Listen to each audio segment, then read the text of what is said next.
Choosing Peace. Chapter 7. The Soft Boundary. Staying kind without getting pulled in. You do not have to choose between being kind and protecting your peace. The soft boundary lets you do both at the same time. I want to be honest about where I am with all of this. I am still learning. These tools are not ones I have fully mastered. They are ones I carry with me every day because I never know when I am going to need them. And on the days when the complainers show up, when the same conversations repeat themselves for what feels like the 100th time, I am learning to take a deep breath instead of getting aggravated. That breath is not passive.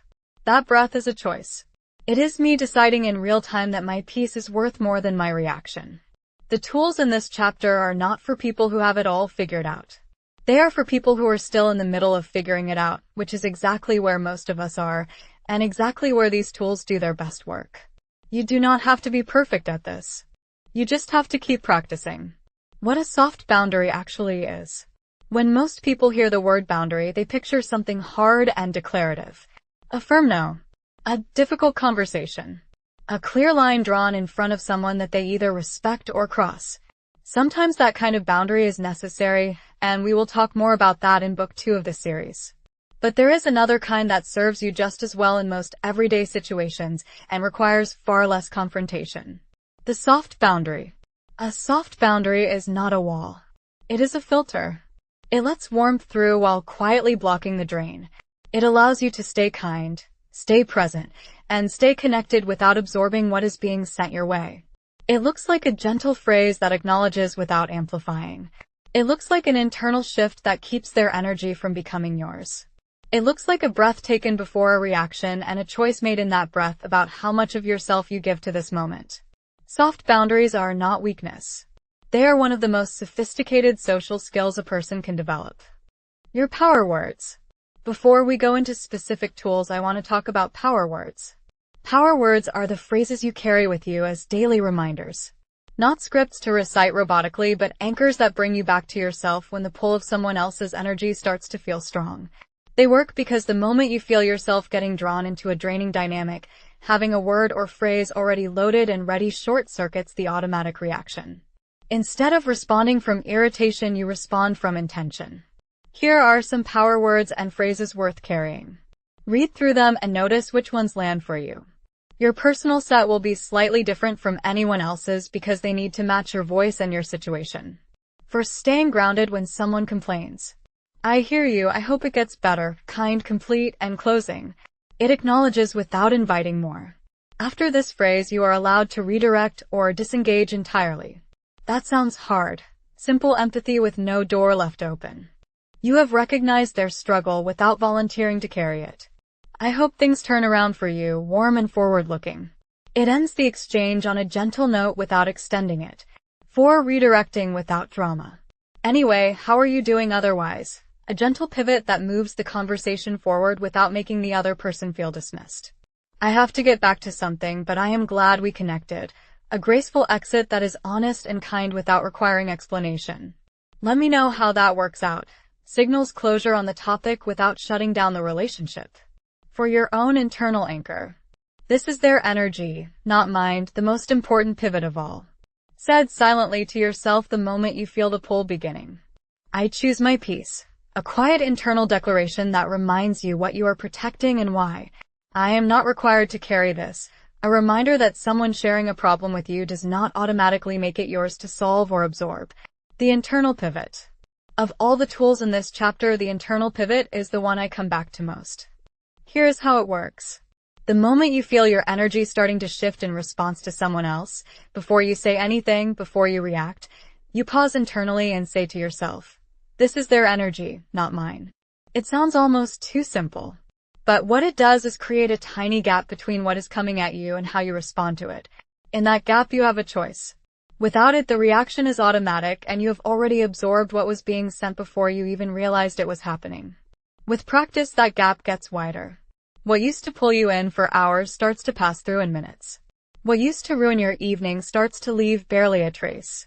Not because you have become cold or disconnected, but because you have learned to stay yourself even when the energy around you is trying to pull you somewhere else. The pivot is not about them. It is about you coming back to yourself before you drift too far. With practice, that gap gets wider. What used to pull you in for hours starts to pass through in minutes. What used to ruin your evening starts to leave barely a trace. Not because you have become cold or disconnected, but because you have learned to stay yourself even when the energy around you is trying to pull you somewhere else. The pivot is not about them. It is about you coming back to yourself before you drift too far. The breath before the reaction. One of the simplest and most powerful soft boundary tools available to you costs nothing and takes about 3 seconds. A single slow breath before you respond. When the complainer approaches, when the same conversation starts for what feels like the 100th time, when you feel your irritation rising, take one breath before you say or do anything. That breath does several things at once. It interrupts the automatic reaction. It signals to your nervous system that you are safe and in control. It gives you just enough space to choose your response instead of simply having one. You do not need to make it obvious. You do not need to close your eyes or make a production of it. Just one quiet, deliberate breath. In through the nose, out slowly. That is the whole practice. One breath. Taken on purpose. Changes what comes next. What to do when the same things repeat. One of the most draining experiences in any relationship is repetition. The same complaint. The same story. The same problem with no movement toward any solution. When you find yourself in a repeating loop with someone, here is what is important to understand. You are not obligated to engage with the same content at full depth every single time it appears. The first time someone shares something difficult, you listen fully. The 5th time the same thing comes up with nothing changed, you are allowed to offer a shorter response. A softer acknowledgement. A gentle redirect. This is not unkind. It is honest. Engaging at full depth with a problem someone has no intention of solving does not help them. It only costs you. Your power words are especially useful here. I hear you. I hope it gets better does not require you to re-enter the full weight of a conversation you have already had many times. It honors the person while protecting you. You can care about someone and still refuse to be the permanent container for their unprocessed pain. Practicing when the stakes are low. Here is practical advice that makes a real difference. Do not wait for the hardest situation to try these tools for the first time. Practice them in low-stakes moments first. Small irritations. Brief interactions. Mild complaints from people you barely know. Every small practice builds the muscle. Every breath taken on purpose before a reaction makes the next one easier. Every time you use a power phrase and feel it work, even a little, your confidence in the tool grows. By the time a bigger situation comes along, and it will, the tools are already familiar. You are not reaching for something new under pressure. You are reaching for something practiced. Carry your reminders. Take your breath. Use your words. Not perfectly. Just consistently. Consistency over perfection. Every single time. A note on still being a work in progress. I want to close this chapter the way I opened it. With honesty. I am still learning this. There are days when I forget to take the breath and I get pulled into something I did not mean to engage with. There are moments when the aggravation wins before the pivot has a chance to kick in. There are times when I have to remind myself 3 times in the same conversation that this is their energy, not mine. That is not failure. That is practice. The goal is not to become a person who never gets irritated, never gets pulled, and never has a hard moment. The goal is to become a person who has tools ready when those moments come. Who returns to themselves a little faster each time. Who chooses peace more often than they used to, even if not every time. You are not behind. You are building. And every day you carry these tools with you is a day you are choosing yourself. Carry your power words. Take your breath. Use your pivot. Not perfectly. Just daily.